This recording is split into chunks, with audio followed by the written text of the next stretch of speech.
ఈ గవర్నమెంట్ రాకంటే ముందు ఎంత ఉంది సంపాదనమా మీది? మా గవర్నమెంట్ రాక ఇప్పుడు ఎంత ఉంది? గవర్నమెంట్ రాకముందు కనీసం మనకు 1000 రూపాయలు సంపాదన చేసుకొని ఇంటికన్నా పోయి పిల్లం పిల్లలతో బతకడానికి సూచించాము. కానీ ఇప్పుడు 1000 రూపాయలు సంపాదించుకోవడానికి చాలా ఇబ్బందికరంగా ఉంది. అయ్యా రేవంత్ రెడ్డి గారు, మీకు విన్నవిస్తున్నాము, మీకు ఇవన్నీ ప్రకటనలు చేయకుండా మీ సామాన్యం ఏదో మురికాల గురించి పెట్టుకున్నావు, అది పెట్టుకోండి చాలు. మీ ఓట్లేసి గెలిపించినందుకు మీ సీఎం పదవి ఇదేనా?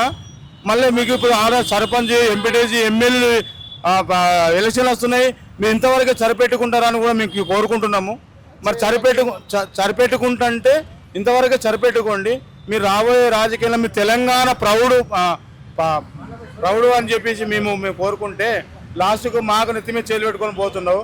ఇంతకుముందు చంద్రశేఖర్ రావు ఉన్నాడు, హరీష్ రావు, ఎమ్మెల్యే అందరూ ఉన్నా కూడా ఇలాంటి ప్రభుత్వాలు చేయలేరు. మరి ఇప్పుడు మీరు చేసిన ప్రభుత్వం మాకు నచ్చట్లేదు. మీరు ఏమన్నా గద్దె దిగాలనుకుంటే దిగండి బాబు, మా దగ్గర దాకా రాకండి. మేము పేదోళ్ళము, మీ దగ్గర వేల కోట్లు ఉన్నాయి, మీరు కబ్జాలు చేస్తారు, ఏ తందాలు చేస్తారు. మరి మేము అట్లా చేయడం లేక మేము పుట్ట తిప్పల కోసం కష్టపడుతున్నాము. ఈ గవర్నమెంట్ రాకంటే ముందు ఎంత ఉంది సంపాదనమా మీది? మా గవర్నమెంట్ రాక ఇప్పుడు ఎంత ఉంది?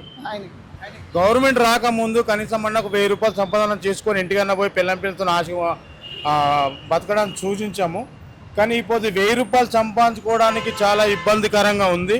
అయ్యా రేవంత్ రెడ్డి గారు, మీకు విన్నవిస్తున్నాము, మీకు ఇవన్నీ ప్రకటనలు చేయకుండా మీ సామాన్యం ఏదో మురికాల గురించి పెట్టుకున్నావు, అది పెట్టుకోండి చాలు. మీ ఓట్లేసి గెలిపించినందుకు మీ సీఎం పదవి ఇదేనా? మళ్ళీ మీకు ఇప్పుడు సర్పంచ్, ఎంపీటీసీ, ఎమ్మెల్యే ఎలక్షన్లు వస్తున్నాయి, మీరు ఇంతవరకు సరిపెట్టుకుంటారని కూడా మీకు కోరుకుంటున్నాము. మరి సరిపెట్టుకుంటే ఇంతవరకు సరిపెట్టుకోండి. మీరు రాబోయే రాజకీయాల్లో మీ తెలంగాణ ప్రౌఢ అని చెప్పేసి మేము కోరుకుంటే లాస్ట్కు మాకు నెత్తి మీద చేలు పెట్టుకొని పోతున్నావు.